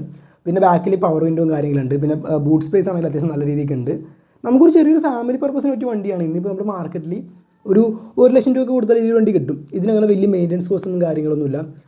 നമുക്ക് വാഗണർ പോലെ മെയിൻറ്റെയിൻ ചെയ്ത് നടക്കണം. പിന്നെ കുറച്ച് ലുക്ക് വൈസ് ആ ഒരു ലുക്കിൻ്റെ കാര്യത്തിൽ പൊതുവെ നമുക്ക് വാഗണറിൻ്റെ ആ ഒരു ലുക്ക് കിട്ടത്തില്ല. അതുകൊണ്ടിട്ട് ഒരുപാട് പേർക്ക് ഈ ഒരു വണ്ടി അധികം തേച്ചിട്ടില്ല. ഇത് 3 വേരിയൻ്റൊക്കെ ആയിരുന്നു ഉണ്ടായിരുന്നത്. LXI അതുപോലെ VXI. അതിൻ്റെ ആ ടോപ്പ് എൻ്റെ VXI വേരിയൻറ്റിൽ ഓപ്ഷനിലായിട്ട് അലോയ്സൊക്കെ കൊടുത്തിരുന്നു. പിന്നെ 2008 ഇതിൻ്റെ ഒരു സ്പോർട്സ് എന്നൊക്കെ പറഞ്ഞ സൈഡ് ഗ്രാഫിക്സ് ഉള്ളൊരു മോഡലൊക്കെ പുറത്തിറക്കിയിരുന്നു. പിന്നെ ഈ ഒരു വണ്ടിക്ക് ഉണ്ടല്ല ഒരു പിങ്ക് കളർ കമ്പനി കൊടുത്തിരുന്നു. അതുപോലെ തന്നെ ഒരു ബ്ലൂ കളർ ഉണ്ടായിരുന്നു. ആ പിങ്ക് കളറൊക്കെ ഭയങ്കര രസമാണ്, പിങ്ക് കളർ കാണാനൊക്കെ. അതുപോലെ തന്നെ ബ്ലൂ കളർ നല്ല രസമായിരുന്നു. റെഡ് കളർ നല്ലതാണ്, റെഡ് കളറൊക്കെ നല്ല രസമാണ്. പക്ഷേ ഇത് ഏറ്റവും കൂടുതൽ ആൾക്കാർ വാങ്ങിയിരിക്കുന്നത് സിൽവറാണ്. സിൽവർ ഗോൾഡ് ഈ 2 കളറാണ് ഈ വണ്ടി ഞാൻ ഏറ്റവും കൂടുതൽ കണ്ടിരിക്കുന്നത്. പിന്നെ ഈ ഒരു വണ്ടി പറ്റി പറയുവാണെങ്കിൽ ഇതൊരു മോശമെന്ന് എനിക്ക് തോന്നിയിട്ടില്ല. ഫ്രണ്ടിൽ ആ ഒരു ഡിസൈൻ മാത്രമായിട്ട് ചിലപ്പോൾ എല്ലാവർക്കും മോശമായിട്ടൊക്കെ തോന്നും. ആ ഒരു ഫ്രണ്ട് ഇങ്ങനെ കട്ട് ചെയ്ത് വെച്ചിരിക്കുന്നത്. ആ ഒരു ഡിസൈൻ്റെ ഒരു പ്രശ്നം എന്ന് വെച്ചാൽ അതിൻ്റെ ഹെഡ്ലൈറ്റ് പെട്ടെന്ന് മങ്ങിപ്പോവും. നല്ല വെയിലത്തൊക്കെ ഇട്ട് കഴിഞ്ഞാൽ ഈ ഹെഡ്ലൈറ്റ് പെട്ടെന്ന് നല്ല രീതിക്ക് ഈ ഒരു വണ്ടിയുടെ ഹെഡ്ലൈറ്റ് മങ്ങും. അതൊരു പ്രശ്നമാണ്. കാരണം ആ ഒരു ലൈറ്റിന് വന്നിരിക്കുന്നത് ആ ഒരു ട്രപ്പിസോഡിലൊക്കെ നൽകിയിരിക്കുന്നത്. പിന്നീട് ഈ ഒരു വണ്ടിയെ സംബന്ധിച്ച് 2009 ഇതിനൊരു ഫേസ് ലിഫ്റ്റൊക്കെ നൽകിയിരുന്നു. ഫ്രണ്ടൊക്കെ ഒന്നും കൂടെ ഒന്ന് മെച്ചപ്പെടുത്തി, റിയറിൽ വൈപ്പറും കാര്യങ്ങളൊക്കെ നൽകി കുറച്ചും കൂടി ഈ ഒരു വണ്ടി മെച്ചപ്പെടുത്തി. ആദ്യകാലത്ത് ഇതിനൊരു 1.1 ലിറ്റർ എഞ്ചിനൊക്കെ ആയിരുന്നു ഉണ്ടായിരുന്നത്. അത് ഏകദേശം വലിയ തെറ്റില്ലാത്തൊരു പ്രകടനങ്ങളൊക്കെ കാഴ്ച വെച്ചിരുന്നു. ആ ഒരു എഞ്ചിൻ എന്ന് പറയുന്നത് ഏകദേശം 64 bhp ആയിരുന്നു പ്രൊഡ്യൂസ് ചെയ്തിരുന്നത്. പിന്നീട് ആ ഒരു എഞ്ചിൻ മാറ്റി ഒരു 1 ലിറ്റർ എഞ്ചിനിലോട്ട് വന്നു. ഇത് ടോർക്ക് ഔട്ട്പുട്ട് ഒന്നും കൂടി മെച്ചപ്പെടുത്തി ഒരു 1 ലിറ്റർ K10B എഞ്ചിനായിരുന്നു ഉണ്ടായിരുന്നത്. അങ്ങനെ ഏകദേശം 2013 വരെയായിരുന്നു ഈ ഒരു വണ്ടി നമ്മുടെ ഇന്ത്യയിൽ ഉണ്ടായിരുന്നത്. അതിനുശേഷം പിന്നീട് നമ്മുടെ സുസുക്കിയുടെ സെലീറിയോയിലേക്ക് വഴിയൊരുക്കിയായിരുന്നു ഈ ഒരു വണ്ടി ചെയ്തിരുന്നത്. ശരിക്കും പറഞ്ഞാൽ ഈ ഒരു വണ്ടി ഞാൻ പറഞ്ഞേ ഇപ്പോൾ നമുക്ക് സെക്കൻഡ് ഹാൻഡ് യൂസ്ഡ് മാർക്കറ്റിൽ എടുക്കുകയാണെങ്കിൽ പോലും വലിയ തെറ്റില്ലാത്തൊരു വണ്ടിയാണ്. കാരണം ഈ ഒരു വണ്ടിക്ക് ടോപ്പ് എൻഡിൽ ABS അതുപോലെ തന്നെ ഡ്രൈവർ സൈഡ് എയർ ബാഗും കാര്യങ്ങളൊക്കെ ഉണ്ടായിരുന്നു. പിന്നെ അതുപോലെ തന്നെ 4 ഡോറും പവർ വിൻഡോസാണ്. ഇന്ത്യനിൽ അഡ്ജസ്റ്റബിൾ ചെയ്യാൻ പറ്റുന്ന ORVM ഒക്കെ നൽകിയിട്ടുണ്ടായിരുന്നു. പിന്നെ അങ്ങനെ വേണ്ട കുറച്ച് കാര്യങ്ങളൊക്കെ ഈ ഒരു വണ്ടിക്ക് ഉണ്ടായിരുന്നു. ശരിക്കും പറഞ്ഞാൽ സെൻ ലവേഴ്സിനെ ഭയങ്കരമായിട്ട് സങ്കടപ്പെടുത്തിയെന്ന് പറയാം ആ സമയത്ത് ഇറങ്ങിയപ്പോൾ. കാരണം ഇത് സെൻ എസ് ജിലോ എന്ന് പറഞ്ഞാണ് വന്നിരുന്നത്. പിന്നീട് ഫേസ് ലിഫ്റ്റ് വന്നപ്പോഴാണ് ആ ഒരു സെൻ എന്നുള്ള പേര് അവർ എടുത്ത് കളഞ്ഞിരുന്നത്, എസ് ജിലോ എന്നുള്ള പേരിലോട്ട് മാറ്റിയിരുന്നത്. ബട്ട് ഈ ഒരു വണ്ടി കാണാനൊരു ഇച്ചിരി ഭംഗിയില്ലാന്നേ ഉള്ളൂ. ബാക്കിയൊക്കെ വണ്ടി കുഴപ്പമൊന്നുമില്ല. കാരണം നമുക്കൊരു ചെറിയൊരു ഫാമിലിക്ക് പറ്റിയൊരു വണ്ടിയാണ്. കാരണം 1 ലക്ഷം രൂപയ്ക്ക് താഴേക്കൊക്കെ ഇന്ന് ഈ ഒരു വണ്ടി കിട്ടും. 1 രൂപ കൊടുത്ത് നല്ലൊരു വണ്ടി കിട്ടും. വെച്ച് നടക്കാൻ വലിയ മെയിൻ്റനൻസും കാര്യങ്ങളൊന്നുമില്ല. നമുക്ക് ഒരു അത്യാവശ്യം മൈലേജ് കിട്ടും. നല്ലതുപോലെയൊക്കെ യൂസ് ചെയ്താൽ 17 മേലെ മൈലേജ് കിട്ടും. നല്ലതുപോലെയൊക്കെ യൂസ് ചെയ്യണമെന്നുണ്ടെങ്കിൽ 17 മേലെ മൈലേജും കാര്യങ്ങളൊക്കെ കിട്ടും. പിന്നെ ഇപ്പോൾ പറയത്തക്കോണം വലിയ മെയിൻ്റനൻസും കാര്യങ്ങളും ഈ വണ്ടി വരുന്നില്ല. അങ്ങനെ ഓടിച്ചുകൊണ്ട് പോകാം, ഓയിലും കാര്യങ്ങളൊക്കെ മാറ്റി അങ്ങനെ ഓടിച്ചുകൊണ്ട് പോകാമെന്നുള്ളത്. അതുപോലത്തെ ഒരു പറ്റിയൊരു കോമ്പാക്ട് കാറാണ് ഈ വണ്ടി എന്ന് പറയുന്നത്. അപ്പം നമുക്കിനി നെക്സ്റ്റ് പറയുവാണെങ്കിൽ നമുക്ക് ആരെപ്പറ്റി പറയണം? നമ്മുടെ ഒമിനിയുടെയൊക്കെ നെക്സ്റ്റ് ആളായ നമ്മുടെ വേർസ. ഇന്നിപ്പോൾ ഇക്കോയാണ്. 2000 കാലഘട്ടങ്ങളിൽ വേർസ എന്ന് പറയുന്നൊരു വണ്ടി ഉണ്ടായിരുന്നു. 2001 ഈ ഒരു വണ്ടി വന്നിരുന്നത്. 2001 തൊട്ട് 2009 വരെ ആയിരുന്നു ഈ ഒരു വണ്ടി നമ്മുടെ ഇന്ത്യയിൽ ഉണ്ടായിരുന്നത്. ശരിക്കും പറഞ്ഞാൽ ഇക്കോ തന്നെ, ഇക്കോൻ്റെ മേളിൽ നല്ല ഫ്ലാറ്റാണ് ടോപ്പ്. ഈ വണ്ടിയുടെ എന്ന് വെച്ചാൽ ടോപ്പ് ഉരുട്ടി വെച്ചിരിക്കുന്നത്. അത് ഈ ഒരു വണ്ടിയുടെ ലുക്കിനെ ഒരു ഭീകരപ്പെടുത്തിയെന്ന് വെച്ചാൽ ഒരു ലുക്ക് ഒരു അളഞ്ഞു പോയിരുന്നു വെച്ച്. പിന്നെ ആ ഒരു ടൈമിലാണ് വന്നിരുന്നത്. പിന്നെ ഈ ഒരു വണ്ടിയുടെ ഒരു രസകരമായ കാര്യം എന്ന് പറയുന്നത്, ഈ ഒരു വണ്ടി പുറത്തിറക്കിയ സമയത്ത് നമ്മുടെ ഇന്ത്യൻ സെലിബ്രിറ്റി ആയ നമ്മുടെ അമിതാഭ് ബച്ചൻ്റെ ബർത്ത്ഡേക്ക് അമിതാഭ് ബച്ചന് ഗിഫ്റ്റ് കൊടുത്ത വണ്ടി എന്നൊക്കെയാണ് പറഞ്ഞിരുന്നത്. അങ്ങനത്തെ ഒരു രസകരമായ കാര്യങ്ങളൊക്കെ ഉണ്ടായിരുന്നു. ഈ ഒരു വണ്ടിക്ക് എനിക്ക് തോന്നുന്നു ഇതിൻ്റെ ടോപ്പ് വേരിയൻറ്റിന് അന്ന് അലോയ്സൊക്കെ ഉണ്ടായിരുന്നു എന്ന് തോന്നുന്നു. പിന്നെ ശരിക്കും പറഞ്ഞാൽ നമ്മുടെ ഇക്കോ എന്ന് പറയുന്ന വണ്ടി ഈ വേർസയുടെ കട്ട് പ്രൈസ് വേരിയൻ്റാണ്. അപ്പോൾ വേർസ എന്ന് പറഞ്ഞാൽ ആ ഒരു സമയത്ത് അത്യാവശ്യം നല്ല ഫീച്ചേഴ്സും കാര്യങ്ങളൊക്കെ വാഗ്ദാനം ചെയ്തിരുന്നു. പവർ വിൻഡോ ഉണ്ടായിരുന്നു, സെൻട്രൽ എ സി ഉണ്ടായിരുന്നു, അങ്ങനെ ഒരുപാട് കാര്യങ്ങളൊക്കെ ഈ നമ്മുടെ വേർസയിൽ നൽകിയിരുന്നു. പിന്നെ ആ വേർസയെ പറ്റി പറയുവാണെങ്കിൽ വേർസ നല്ല എന്താ പറയുക, ഫ്രണ്ടിൽ സെൻട്രൽ ലോക്കിങ് ടാക്കോമീറ്ററൊക്കെ അന്ന് ആ വണ്ടിക്ക് ഉണ്ടായിരുന്നു. വേർസയെ പറ്റി പറയുവാണെങ്കിൽ നമുക്ക് സിമ്പിളായി ഞാൻ വേറൊരു കാര്യം പറയാം. നമ്മുടെ പഴയ ഓൾട്ടോയും ഓൾട്ടോൻ്റെ VX 1.1 എന്ന് പറയുന്നൊരു വണ്ടി ഉണ്ടായിരുന്നു. അത് നിങ്ങൾക്കറിയാമോ? VX 1.1 എന്ന് പറയുന്നൊരു വണ്ടി ഓൾട്ടോൻ്റെ ഇടകാലത്ത് ഇറങ്ങിയൊരു വണ്ടിയാണ്. അപ്പോൾ ആ വണ്ടിക്ക് ഒരുപാട് ഫീച്ചേഴ്സ് ഉണ്ടായിരുന്നു. അന്ന് പവർ വിൻഡോസ് ഉണ്ടായിരുന്നു, ടാക്കോമീറ്റേഴ്സ് ഉണ്ടായിരുന്നു, റിയർ വൈപ്പേഴ്സ് ഉണ്ടായിരുന്നു. അങ്ങനത്തെ ഒരു ഓൾട്ടോൻ്റെ ഒരു 1.1 എന്ന് പറയുന്ന വണ്ടിയുണ്ട്. അതിപ്പോൾ ആ വണ്ടി കിട്ടാനില്ല. അതിനും ഇപ്പോൾ റീസെയിൽ വാല്യൂ ഒക്കെ അത്യാവശ്യം നല്ല രീതിയിൽ കൂടിയിട്ടുണ്ട്. അപ്പോൾ ആ വണ്ടി എന്ന് പറയുന്നവരാണ് ആ വണ്ടിയും ഓൾട്ടോയും. അതുപോലെ തന്നെ ഇക്കോയും വേർസയും എന്ന് പറയുന്നത് ഇങ്ങനത്തെ 2 കാറ്റഗറി പോലെയാണ്. കാരണം ഇക്കോനകത്ത് ഇല്ലാത്ത ഒരുപാട് കാര്യങ്ങൾ അന്ന് വേർസയിൽ നൽകിയിരുന്നു 2001 കാലഘട്ടങ്ങളിൽ. സൈഡ് ബോഡി ഗ്രാഫിക്സ്, ഇക്കോൻ്റെ സൈഡ് ബോഡി ഗ്രാഫിക്സ് ഉണ്ട്. അതുപോലെ തന്നെ ഇതിൻ്റെ ടോപ്പ് വേരിയൻറ്റിന് 7 സീറ്ററൊക്കെ ആയിരുന്നു ഉണ്ടായിരുന്നത്. പിന്നെ അന്ന് ഏകദേശം 5,10,000 തൊട്ട് 5,80,000 രൂപ എന്നീ വിലയിലാണ് ഈ ഒരു വണ്ടി വന്നിരുന്നത്. അപ്പോൾ അന്നത് പ്രൈസ് വളരെ കൂടുതലായിരുന്നു. കാരണം ഇത്രയും ഫീച്ചേഴ്സും കാര്യങ്ങളൊക്കെ നൽകിക്കൊണ്ട് പ്രൈസ് ഭയങ്കര കൂടുതലായിരുന്നു. അതുകൊണ്ടിട്ട് ഈ ഒരു വണ്ടി പെട്ടെന്ന് തന്നെ പരാജയപ്പെട്ടു പോയി. കാരണം ഒരുപാട് ആൾക്കാർ വാങ്ങാനുണ്ടായില്ല. പിന്നെ ഫീച്ചേഴ്സിൻ്റെ കാര്യത്തിലൂടെ വരികയാണെങ്കിൽ ബ്രേക്ക് ബൂസ്റ്റേഴ്സ് ഉണ്ടായിരുന്നു, അതുപോലെ ചൈൽഡ് ലോക്കും കാര്യങ്ങളൊക്കെ ഈ വണ്ടിക്ക് നൽകിയിരുന്നു. പിന്നെ നമുക്ക് വേണമെങ്കിൽ എർട്ടിഗയുടെ ചേട്ടൻ എന്നൊക്കെ പറയാൻ പറ്റുന്ന തരത്തിലായിരുന്നു ഈ ഒരു വണ്ടി വന്നിരുന്നത്. പിന്നെ ഇതും 3 വേരിയൻറ്റുകളൊക്കെ ആയിരുന്നു വന്നിരുന്നത്. പിന്നെ ഇതിന് ഓപ്ഷണലായിട്ട് 5 സീറ്റ് കോൺഫിഗറേഷനൊക്കെ ഉണ്ടായിരുന്നു. പിന്നെ സീറ്റൊക്കെ അത്യാവശ്യം നല്ല തന്നെയായിരുന്നു. കാരണം നമുക്ക് നിക്കുമായിട്ട് കമ്പാരിസൺ ചെയ്യുമ്പോഴും സീറ്റും കാര്യങ്ങളൊക്കെ അത്യാവശ്യം നല്ല രീതിയിൽ നൽകിയിരുന്നു. പിന്നെ സൈഡിൽ നിന്നുള്ള ആ ഒരു ഡിസൈനാണ് പൊതുവേ ഒരു വലിയ ലുക്കില്ലാത്തൊരു ഡിസൈൻ എന്ന് പറയുന്നത്. കാരണം ഒരു നീളിലൊക്കെ ഇങ്ങനെ ഭയങ്കര ഉരുട്ടി വെച്ചിരിക്കുന്നത്. ഈ ഒമിനി ഉണ്ടല്ലോ, നമ്മുടെ സാധാ ഒമിനിയുടെ ഹൈ റൂഫ് എന്ന് പറയുന്നൊരു പതിപ്പുണ്ടായിരുന്നു. ഇപ്പോൾ ഹൈ റൂഫ് എന്ന് പറയുന്ന പതിപ്പ് നല്ല പേരുണ്ട്. നമ്മുടെ ഇന്ത്യയിലുണ്ടല്ലോ, പ്രത്യേകിച്ച് എക്സ്പെഷ്യലി കേരളത്തിൽ എന്താ പ്രത്യേകത എന്ന് വെച്ചാൽ എന്താ പറയുക, കിട്ടാത്ത സാധനങ്ങൾക്ക് ആൾക്കാർ കൂടുതലാണ്. ഇപ്പോൾ ഏത് സാധനമാണോ അന്ന് ഇറങ്ങുമ്പോൾ ആരും വിജയിപ്പിക്കത്തില്ല. അത് ഇറങ്ങിക്കഴിഞ്ഞ് പരാജയമായി കുറേ നാൾ കഴിയുമ്പോൾ ഇത് കിട്ടാനില്ലെന്ന് പറയുമ്പോൾ നമ്മൾ ഇതിൻ്റെ പുറകെ അങ്ങോട്ട് ഓടും. എന്നിട്ട് അത് നല്ലൊരു വില കൊടുത്ത് വാങ്ങി അതൊരു ഡിമാൻഡ് ആക്കി വെച്ചിട്ട് നടക്കും. അതാണ് നമ്മുടെ കേരളം എന്ന് പറയുന്നത്. അപ്പോൾ കേരളത്തിൽ ഇപ്പോൾ ഹൈ റൂഫുള്ള ഒമിനിക്കൊക്കെ അത്യാവശ്യം നല്ല റേറ്റ് റീസെയിൽ വാല്യൊക്കെ കയറി വരുന്നുണ്ട്. പിന്നെ ആ പഴയ റൗണ്ട് ഹെഡ്ലൈനുള്ള ഒമിനി അതൊക്കെ ഇപ്പോൾ ആൾക്കാർ തപ്പിയെടുത്ത് അതിനൊക്കെ അത്യാവശ്യം നല്ലൊരു റേറ്റും കാര്യങ്ങളൊക്കെ വരുന്നുണ്ട് സെക്കൻഡ് ഹാൻഡ് മാർക്കറ്റിൽ. പിന്നെ അതുപോലെ തന്നെ പഴയ വണ്ടികളിൽ മാർക്കറ്റ് വരുന്നൊരു വണ്ടികളൊക്കെ ഇതൊക്കെയാണ്. പിന്നെ പഴയ മാരുതി 800, ആ പഴയ സ്ക്വയർ ഹെഡ് ലാമ്പുള്ള ആ പഴയ 800 ഇപ്പോൾ ആൾക്കാർ തപ്പിയെടുക്കുന്നുണ്ട്. അതാണ് ഇല്ലാത്ത സാധനങ്ങൾക്ക് എന്താ പറയുക, ഉയരം കൂടുന്തോറും ചായക്ക് സ്വാദ് കയറുമെന്ന് പറയുന്ന പോലെയാണ്. ഇല്ലാത്ത സാധനങ്ങൾക്ക് എപ്പോഴും വില കയറിക്കൊണ്ടിരിക്കും. അതുപോലെയാണെന്ന് പറയുന്നത്. പിന്നെ കുറച്ച് ആളുമ്പോൾ വേർസക്കും വില കയറാൻ ചാൻസ് ഉണ്ട് കേട്ടോ കണ്ടിട്ട്. കാരണം വേർസക്ക് ഒരുപാട് ഫീച്ചേഴ്സും കാര്യങ്ങളൊക്കെ ഉണ്ടായിരുന്നു. പിന്നെ ഇതൊക്കെ എടുത്ത് മോഡിഫൈഡ് ഒക്കെ ചെയ്ത് നല്ല ലുക്കായിരിക്കും. ഈ വണ്ടിയെ പറ്റി പറയുവാണെങ്കിൽ ഒരുപാട് സിനിമകളിലൊക്കെ ഉണ്ടായോ എന്നൊക്കെ ചോദിച്ചാൽ ഒരുപാട് സിനിമകളൊന്നുമില്ല. കാരണം ഒരുപാട് സിനിമകളിലൊക്കെയാണ് നമ്മൾ ഓരോ വണ്ടികൾ നമ്മൾ ഓർത്ത് വെക്കുന്നത്. അപ്പോൾ ഈ വണ്ടിയെ സംബന്ധിച്ച് എനിക്ക് തോന്നുന്നു നമ്മുടെ നമ്മളെന്ന് പറയുന്ന സിനിമയിൽ നമ്മുടെ ആ മിഥുൻ ചേട്ടൻ ഉണ്ടല്ലോ, പുള്ളി ഒരു ഇവരുടെ ആ ഒരു ഏരിയയിലൂടെ വരുമ്പോൾ ഈ വണ്ടിക്കാറ്റ് വരുന്നതെന്നാണ് എനിക്ക് തോന്നുന്നത്. അങ്ങനത്തെ പഴയ കുറച്ച് സിനിമകളിലൊക്കെ ഉണ്ട്. എനിക്ക് തോന്നുന്നു ക്രോണിക് ബാച്ചിലർ സിനിമയിലൊക്കെ ഉണ്ടെന്ന് തോന്നുന്നത്. തപ്പിയെടുക്കേണ്ടി വരും. അപ്പോൾ നമുക്കിനി നെക്സ്റ്റ് പറയുവാണെങ്കിൽ വേർസ്യം അങ്ങനെ നമ്മുടെ ഇന്ത്യയിൽ ഒരു ഫ്ലോപ്പായിരുന്നു. അങ്ങനെ വേർസ് 2009 നിർത്തി 2010 നമ്മുടെ ഇക്കോ വരുന്നത്. ഇക്കോ ഇന്നിപ്പോൾ നമ്മുടെ സെഗ്മെൻറ്റിൽ അത്യാവശ്യം നല്ല മൂവിങ്ങുള്ളൊരു വണ്ടിയാണ്. കാരണം അത് കൊമേഴ്ഷ്യൽ പർപ്പസിനാണെങ്കിലും ഒരുപാട് ആൾക്കാർ വാങ്ങുന്നുണ്ട്. CNG വേരിയൻ്റൊക്കെ അത്യാവശ്യം നല്ല രീതിക്ക് തന്നെയാണ് ഇക്കോൻ്റെ സെയിൽ ചെയ്യുന്നത്. CNG വേരിയൻ്റ് അത്യാവശ്യം നല്ല വണ്ടിയാട്ടോ, എനിക്ക് ഇഷ്ടപ്പെട്ട ഒരു വണ്ടിയാണ്.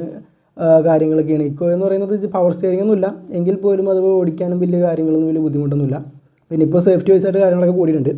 അപ്പോൾ നമുക്ക് നെക്സ്റ്റ് പറയുവാണെങ്കിൽ മാരുതി സുസുക്കിയുടെ വേറൊരു വണ്ടിയുണ്ട്. കംപ്ലീറ്റ്ലി ഇന്ത്യയിൽ നിർമ്മിച്ചൊരു വണ്ടിയാണ്. ഇതാണ് സ്റ്റാർ. വെറും സ്റ്റാർ അല്ല, A സ്റ്റാർ.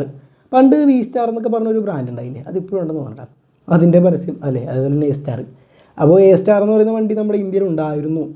ഈ വണ്ടി ആരെങ്കിലും ഓർക്കുന്നുണ്ടോ? കാണാനൊക്കെ നല്ല ഡ്രസ്സ് വരുന്നു. 2008 തൊട്ട് 2040 വരെ ആയിരുന്നു ഈ ഒരു വണ്ടി നമ്മുടെ ഇന്ത്യയിൽ ഉണ്ടായിരുന്നത്. ഇതെന്ന് പറഞ്ഞാൽ ഒരു ഹാച്ച് ബാക്കാണ്. ഏകദേശം 3 ലക്ഷം രൂപ തൊട്ട് 4 ലക്ഷം രൂപ എന്നീ എക്സ്ഷോറൂം വിലയിലാണ് വന്നിരുന്നത്. അപ്പോൾ ഈ ഒരു വണ്ടി കംപ്ലീറ്റ്ലി നമ്മുടെ ഇന്ത്യയിലാണ് മാനുഫാക്ചർ ചെയ്തിരുന്നത്. അതുപോലെ തന്നെ ഇത് നമ്മുടെ ഇന്ത്യയിൽ നിന്ന് പല വിപണികളിലേക്കും കയറ്റുമതി ചെയ്യുകയും ചെയ്തിരുന്നു. അപ്പോൾ ഈ ഒരു വണ്ടിയെ പറ്റി പറയുവാണെങ്കിൽ യങ്സ്റ്റേഴ്സിനെ ആകർഷിക്കുക എന്നുള്ള തരത്തിലാണ് ഈ ഒരു വണ്ടി കൊണ്ടുവന്നിരുന്നത്. അത് പെർഫോമൻസ് കൊണ്ടുവരിക, അതുപോലെ തന്നെ ഫ്യൂൽ എഫിഷ്യൻസി കൊണ്ടുവരിക എന്നുള്ള തരത്തിലായിരുന്നു ഈ ഒരു വണ്ടി വന്നിരുന്നത്. പിന്നെ ഇതിന് അത്യാവശ്യം ബിൽഡ് ക്വാളിറ്റി ഉണ്ടായിരുന്നു. ഈ ഒരു വണ്ടിക്ക് കുഴപ്പമില്ലാത്തൊരു ബിൽഡ് ക്വാളിറ്റി ഉണ്ടായിരുന്നു. പക്ഷേ പൊതുവെ കുറേ പേർക്ക് ഈ വണ്ടിക്ക് ഇഷ്ടപ്പെട്ടില്ല, കുറേ പേർക്ക് ഈ വണ്ടി ഇഷ്ടപ്പെട്ടു. അങ്ങനെയായിരുന്നു. പിന്നെ മാരുതിയുടെ ഫസ്റ്റ് കേട്ടൺ ബി പെട്രോൾ എഞ്ചിൻ ഇതിൻ്റെ അകത്തൊക്കെ ആയിരുന്നു കൊണ്ടുവന്നിരുന്നതെന്നാണ് പറയുന്നത്. ഫസ്റ്റ് പെട്രോൾ എഞ്ചിൻ കൊണ്ടുവന്നിരുന്നത് കേട്ടൺ ബി എന്ന് പറയുന്ന എഞ്ചിൻ കൊണ്ടുവന്നിരുന്നത് 65 HP 90 Nm ഒക്കെയായിരുന്നു പ്രൊഡ്യൂസ് ചെയ്തിരുന്നത്. 3 സിലിണ്ടർ എഞ്ചിനാണ്. കുഴപ്പമില്ലാത്തൊരു എഞ്ചിനായിരുന്നു തോന്നി. അതൊക്കെ പോയാൽ കുഴപ്പമില്ലാത്ത എഞ്ചിനായിരുന്നു. ഒരു സ്പോർട്ടി സ്റ്റിയറിംഗ് ഒക്കെ നൽകിയിരുന്നു.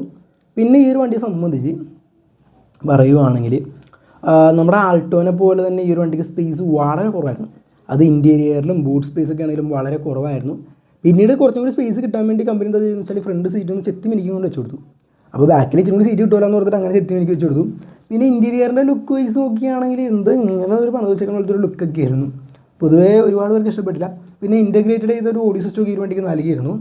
അങ്ങനെ ഒരുപാട് കാര്യങ്ങളൊന്നും ഈ വണ്ടിക്ക് ഉണ്ടായിരുന്നില്ല എന്ന് നമുക്ക് തികച്ചും പറയാൻ പറ്റും. പിന്നെ ഈ ഒരു വണ്ടി ഇതും ഒരു പരാജയത്തിൻ്റെ ഘട്ടത്തിലോട്ടാണ് പോയത്. പിന്നീട് 2012 ഇതിന് ചെറിയൊരു ഫേസ് ലിഫ്റ്റും കാര്യങ്ങളൊക്കെ നൽകിയിരുന്നു. നല്ല ചൂടുണ്ട്, നല്ല ചൂടും കാര്യങ്ങളൊക്കെ ഉണ്ട്, അതാണ് പറഞ്ഞത്. അപ്പോൾ അങ്ങനെയൊക്കെ ആയിരുന്നു. പിന്നെ ലാക്ക് ഓഫ് ക്വാളിറ്റിയുടെ വയസ്സിൽ കുറച്ച് കാര്യങ്ങളൊക്കെ ഈ വണ്ടി കോംപ്രമൈസ് ചെയ്യേണ്ടി വന്നു എവിടേക്കോ. പിന്നെ ഇപ്പോഴത്തെ മാരുതി കാറുകൾ വെച്ച് നോക്കുമ്പോൾ ഈ വണ്ടിക്ക് അതിനെക്കാട്ടൊക്കെ ക്വാളിറ്റിയും കാര്യങ്ങളൊക്കെ ഉണ്ടെന്ന് പറയാം കേട്ടോ. അപ്പോൾ ഈ ഒരു വണ്ടി നമ്മുടെ ഇന്ത്യയിൽ ഒരു പരാജയമായി മാറുകയായിരുന്നു ചെയ്തിരുന്നത്. A സ്റ്റാർ, നല്ല രസമുള്ള പേരല്ലേ. പിന്നെ ഈ ഒരു വണ്ടി പല ബ്രാൻഡ് നിസാനും കൊണ്ടുപോയിട്ടുണ്ട്. അതുപോലെ തന്നെ എനിക്ക് തോന്നുന്നു മസ്ത കൊണ്ടുവരണമെന്ന് തോന്നണം. നിസാനൊക്കെ ഈ ഒരു വണ്ടി കൊണ്ടുപോയി റീബാഡ് ചെയ്ത് പുറത്തിറക്കിയിട്ടുണ്ട് അവരുടെ ഇതിൽ. അപ്പോൾ അങ്ങനെയൊക്കെ വന്നൊരു വണ്ടിയാണ്. അത്യാവശ്യം കുഴപ്പമില്ലാത്തൊരു വണ്ടിയായിരുന്നു. പക്ഷേ ഇതും പരാജയപ്പെട്ടു പോയി. ഇതിൻ്റെയും ഹെഡ്ലൈറ്റിൻ്റെ ആ ഒരു ഡിസൈനൊക്കെ ഒരു ഇതായിട്ട് മാറിയിരുന്നു. ശരിക്കും ഈ വണ്ടിയും റിക്സൊക്കെ ഏകദേശം എവിടേക്കോ സാമ്യമുണ്ടല്ലേ, എനിക്കങ്ങനെ തോന്നിയിട്ടുണ്ട്. അപ്പോൾ നമുക്കിനി നെക്സ്റ്റ് പറയുവാണെങ്കിൽ നമുക്കൊരു സെഡാൻ കാറിനെ പറ്റി പറയാം. എൻ്റെ നല്ല ചൂടെടുക്കുന്നുണ്ട്, അതാണ്. അപ്പോൾ സെഡാൻ കാറിനെ പറ്റി പറയുവാണെങ്കിൽ മാരുതി സുസുക്കിയുടെ SX4 അതന്നെ SX4. ഈ SX4നെ പറ്റി പറയുവാണെങ്കിലല്ല, ഈ SX4 ഒരു ടൈമിൽ ക്രിക്കറ്റിൻ്റെ ടൈമിൽ ഈ ഒരു വണ്ടി കുറേ നമ്മുടെ ക്രിക്കറ്റ് താരങ്ങളെല്ലാം കൂടി കയറി ഈ വണ്ടിയുടെ മണ്ടേ കയറിയിരുന്നു. ഈ വണ്ടിയിൽ യാത്ര ചെയ്യുന്നൊരു സീനുണ്ട്. അപ്പോൾ തന്നെ മനസ്സിലാക്കാൻ പറ്റില്ല ഈ ഒരു വണ്ടിയുടെ ബിൽഡ് ക്വാളിറ്റി എന്താണെന്ന്. അത്രയ്ക്ക് നല്ല ബിൽഡ് ക്വാളിറ്റി ഒക്കെ ആയിരുന്നു മാരുതി സുസുക്കി നമ്മുടെ ഈ ഒരു വണ്ടി കൊണ്ടുവന്നിരുന്നത്. ഇത് മാരുതി സുസുക്കി ഗ്ലോബലിൽ നിന്നുള്ള അവരുടെ രണ്ടാമത്തെ വാഹനമാണ് ഇന്ത്യയിൽ കൊണ്ടുവരുന്നത്. അതായത് സ്വിഫ്റ്റിന് ശേഷമാണ് ഈ ഒരു SX4 നമ്മുടെ ഇന്ത്യയിലേക്ക് ഗ്ലോബൽ മാർക്കറ്റിലുള്ള ഈ ഒരു വണ്ടി വന്നിരുന്നത്. ഈ ഒരു വണ്ടി കാണാനൊക്കെ എനിക്ക് അത്യാവശ്യം ഇഷ്ടപ്പെട്ടോ. ഇൻറ്റീരിയറൊക്കെ ഒരു ഇച്ചിരി ഇതാണെങ്കിലും പുറമേ അടിപൊളിയാണ്. ഇത് ശരിക്കും പറഞ്ഞ ഒരു ക്രോസ് ഓവർ SUV, ഒരു SUV ഒരു സെഡാനും കൂടി ചേർന്നൊരു മിശ്രിതമാണ് എന്നൊക്കെ പറയാല്ലേ. അങ്ങനത്തെ ഒരു ലുക്കിൽ കൊണ്ടുവന്ന വണ്ടിയാണ്. പിന്നെ ഈ SX4 പണ്ടായിരുന്നില്ല പേരിടില്ല. ഈ SX അതന്നെ അതന്നെ ആ 4 പറയുമ്പോൾ അതിന് ഈ പേരിന് പലതും ഡിനോട്ട് ചെയ്യുന്നുണ്ട്. S എന്നുള്ളത് സ്പോട്ട് എന്നാണ് ഡിനോട്ട് ചെയ്തിരുന്നത്. അതുപോലെ തന്നെ X എന്നുള്ളത് ഡിനോട്ട് ചെയ്തിരുന്നത് റിലാക്സ്. അതുപോലെ തന്നെ 4 എന്നുള്ളത് ഈ വണ്ടിയുടെ ഡിനോട്ട് ചെയ്തത് സീസൺ എന്നൊക്കെയാണ്. അങ്ങനെയൊക്കെയാണ് പറയുന്നത്. അങ്ങനെ ഡിനോട്ട് ചെയ്തതാണ്. എന്തെങ്കിലും പേരിന് എല്ലാ പേരിനും എന്തെങ്കിലും അർത്ഥം കാണും. അപ്പോൾ അങ്ങനെയൊക്കെ ആയിട്ട് വന്ന വണ്ടിയാണ്. ഇതിനൊരു 1.6 ലിറ്റർ പെട്രോൾ എഞ്ചിൻ ഉണ്ടായിരുന്നു. അത്യാവശ്യം നല്ല പവറും കാര്യങ്ങളൊക്കെ ഉണ്ടായിരുന്നു. പക്ഷേ ഫ്യൂവൽ എഫിഷ്യൻ്റ് അല്ലായിരുന്നു. ഇന്ധനക്ഷമതയെ പറ്റിയുള്ള ഒരുപാട് പ്രശ്നങ്ങൾ ഈ ഒരു വണ്ടി നേരിട്ടിരുന്നു വാങ്ങുന്ന ആൾക്കാർ. അപ്പോൾ ആ ഒരു 2007 ഈ ഒരു വണ്ടി വന്നപ്പോൾ ഡീസൽ എഞ്ചിൻ ഉണ്ടായിരുന്നില്ല, പെട്രോൾ എഞ്ചിൻ മാത്രമായിരുന്നു ഈ ഒരു വണ്ടിക്ക് ഉണ്ടായിരുന്നത്. പിന്നെ പറയുവാണെങ്കിൽ ഇത് 3 ട്രിമ്മുകളായിരിക്കും. നമ്മുടെ മാരുതി എല്ലാ വണ്ടിയും കൊണ്ടിരുമ്പോഴും ഇതുപോലെ 3 ട്രിമ്മൊക്കെ ആയിട്ട് വരുന്നത്. LXi, VXi, ZXi. അതിൽ ZXiയിൽ ഓപ്ഷണലായിട്ട് ലെതർ എന്ന് പറയുന്നൊരു ഇതും കൂടി ഉണ്ടായിരുന്നു. സീറ്റ് ലെതറായിരുന്നു, സ്റ്റിയറിംഗ് വീലിൽ ലെതർ റാപ്പ് ചെയ്തിരുന്നു, ഡോറിൻ്റെ പാനൽസിലൊക്കെ ലെതർ ഉണ്ടായിരുന്നു. അങ്ങനെ കൊണ്ടുവന്നായിരുന്നു ആ ഒരു വണ്ടി എന്ന് പറയുന്നത്. അപ്പോൾ ആ വണ്ടിയും അത്യാവശ്യം നല്ല രീതിക്ക് നല്ല രസകരമായിട്ടൊക്കെ വന്നിരുന്ന ഒരു വണ്ടിയാണ്. പിന്നെ ഇതിൻ്റെ അലോയ്സൊക്കെ നല്ല രസകരമായിട്ടുള്ളൊരു അലോയ്സൊക്കെയാണ് ഫസ്റ്റ് മോഡലിനൊക്കെ നൽകിയിരുന്നത്. പിന്നീട് ഫേസ് ലിഫ്റ്റ് വന്നപ്പോൾ 10 സ്പോക്ക് അലോയ്സൊക്കെ ഈ വണ്ടിക്ക് നൽകിയിരുന്നു. അവസാന കാലഘട്ടങ്ങളിൽ ഇതിൻ്റെ CNG പതിപ്പും കൊണ്ടുവന്നിരുന്നു. പിന്നെ ഈ ഒരു വണ്ടിയെ പറ്റി പറയുകയാണെങ്കിൽ ആ ഒരു 1.6 ലിറ്റർ പെട്രോൾ എഞ്ചിൻ ഏകദേശം 102 HP അതുപോലെ തന്നെ 145 Nm ടോർക്കൊക്കെ ആയിരുന്നു പ്രൊഡ്യൂസ് ചെയ്തിരുന്നത്. പിന്നെ ABS, EBD അതുപോലെ തന്നെ എയർ ബാഗ് കാര്യങ്ങളൊക്കെ ഈ ഒരു വണ്ടിക്ക് ഉണ്ടായിരുന്നു. പിന്നെ പറയുവാണെങ്കിൽ ഇൻറ്റീരിയറൊക്കെ അത്യാവശ്യം തെറ്റില്ലാത്ത രീതിയിലായിരുന്നു നൽകിയിരുന്നത്. പിന്നെ 2011 ഇതിൻ്റെ ഡീസൽ എഞ്ചിൻ കൊണ്ടുവന്നിരുന്നത്. ഡീസൽ എഞ്ചിൻ അത്യാവശ്യം നല്ല ഫ്യൂൽ എഫിഷ്യൻ്റ് ആണ്, കാര്യങ്ങളൊക്കെയാണ് എല്ലാം എന്ന് പറയുന്നത്. 90 HP 200 Nm ഉള്ള ആ ഒരു ഡീസൽ എഞ്ചിനായിരുന്നു നൽകിയിരുന്നത്. ഒരു SUV എന്നുള്ള തലത്തിലായിരുന്നു ഈ ഒരു വണ്ടിയുടെ ആ ഒരു എന്താ പറയുക ലുക്ക് എന്ന് പറയുന്നത്. ഒരു SUV എന്ന് പറയുന്ന ടൈപ്പിലുള്ള ലുക്കുള്ള ഒരു സെഡാനായിരുന്നു ഈ വണ്ടി വന്നിരുന്നത്. പിന്നെ നല്ലൊരു ഓൾറൗണ്ട് പാക്കേജ് ആയിരുന്നു ഈ വണ്ടി എന്ന് പറയുന്നത്. പക്ഷേ ഇത് നല്ല ദയനീയമായി പരാജയപ്പെട്ടു പോയി. ആദ്യം നല്ലൊരു ഇനീഷ്യൽ റെസ്പോൺസൊക്കെ കിട്ടി, ഒരുപാട് ആൾക്കാരൊക്കെ വാങ്ങി, ഒരുപാട് ഗവൺമെൻറ് ഉദ്യോഗസ്ഥരൊക്കെ ഈ ഒരു വണ്ടിയൊക്കെ എടുത്തിരുന്നു. കുഴപ്പമില്ലാത്ത രീതിയിൽ വന്നിരുന്നതാണ് അതിൻ്റെ അത്. പിന്നെ അതിന് നല്ല കുറച്ച് കളറൊക്കെ ഉണ്ടായിരുന്നു, റെഡ് ഉണ്ടായിരുന്നു, സിൽവർ ഉണ്ടായിരുന്നു, ഗോൾഡ് ഉണ്ടായിരുന്നു, അങ്ങനെ കുറച്ച് നല്ല കളർ ഓപ്ഷൻസ് ഈ ഒരു വണ്ടിക്ക് നൽകിയിരുന്നു. പിന്നീട് ഇതിൻ്റെ diesel engine 1.3 litre Multijet diesel engine നല്ല മൈലേജും കാര്യങ്ങളൊക്കെ വാഗ്ദാനം ചെയ്തിരുന്നു. 89 HP 200 Nm ടോർക്കായിരുന്നു പ്രൊഡ്യൂസ് ചെയ്തിരുന്നത്. അത് അത്യാവശ്യം കുഴപ്പമില്ലാത്ത രീതിയിൽ സെയിൽ ചെയ്ത് വന്നിരുന്നു കേട്ടോ. പിന്നെ ആ ടൈമിലൊക്കെ എനിക്ക് തോന്നുന്നു ഇതിനെക്കാളൊക്കെ കൂടുതൽ സെയിൽസ് പോയിക്കൊണ്ടിരുന്നത് ഹോണ്ട സിറ്റിയാണ്. ഹോണ്ട സിറ്റി ഉള്ളവരുടെ ഈ വണ്ടിയിൽ നിന്ന് അത്യാവശ്യം വിൽക്കാൻ വലിയ രീതിയിൽ പറ്റിയില്ല. പിന്നെ ഡീസൽ വണ്ടിയെ സംബന്ധിച്ച് ബോഡി റോളൊക്കെ വളരെ കൂടുതലായിരുന്നു കേൾക്കുന്നത്. ചില കോർണറിങ് പോലെയുള്ള സാഹചര്യങ്ങളിൽ വണ്ടി ഒരു ഷിവറിംഗ് ഒക്കെ പോലെയൊക്കെ തോന്നിയെന്നൊക്കെയാണ് ആൾക്കാർ പറഞ്ഞിരുന്നത്. പിന്നെ ഇതിൻ്റെ ഫ്രണ്ടിൽ ഒരു ക്വാർട്ടർ ഗ്ലാസ് ഒക്കെ ഉണ്ട്, അതൊക്കെ നല്ല രസമുണ്ടല്ലാണ്.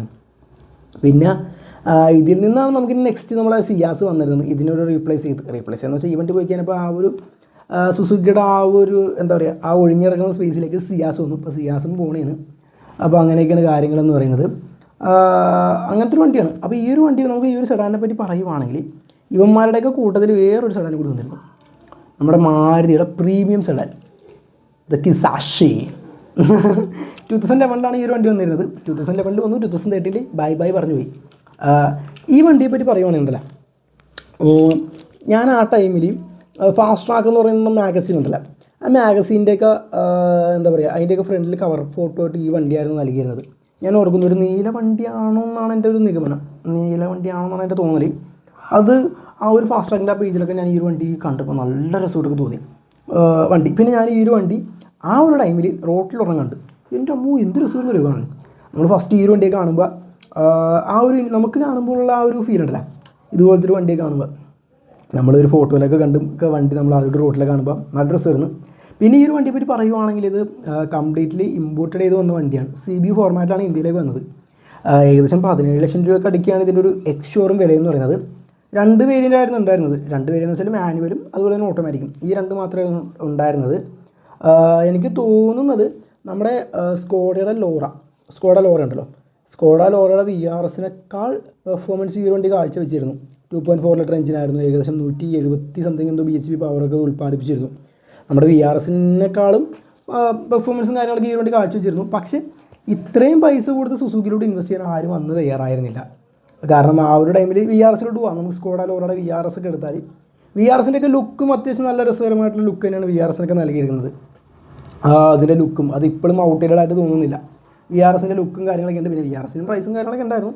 അപ്പോൾ ഇത് തിരയുന്ന ആൾക്കാർ കൂടുതൽ അങ്ങനത്തെ കാറ്റഗറിയിലോട്ടുള്ള മറ്റ് പല ബ്രാൻഡുകളിലേക്കായിരുന്നു ആൾക്കാർ കൂടുതൽ പോയിരുന്നത്.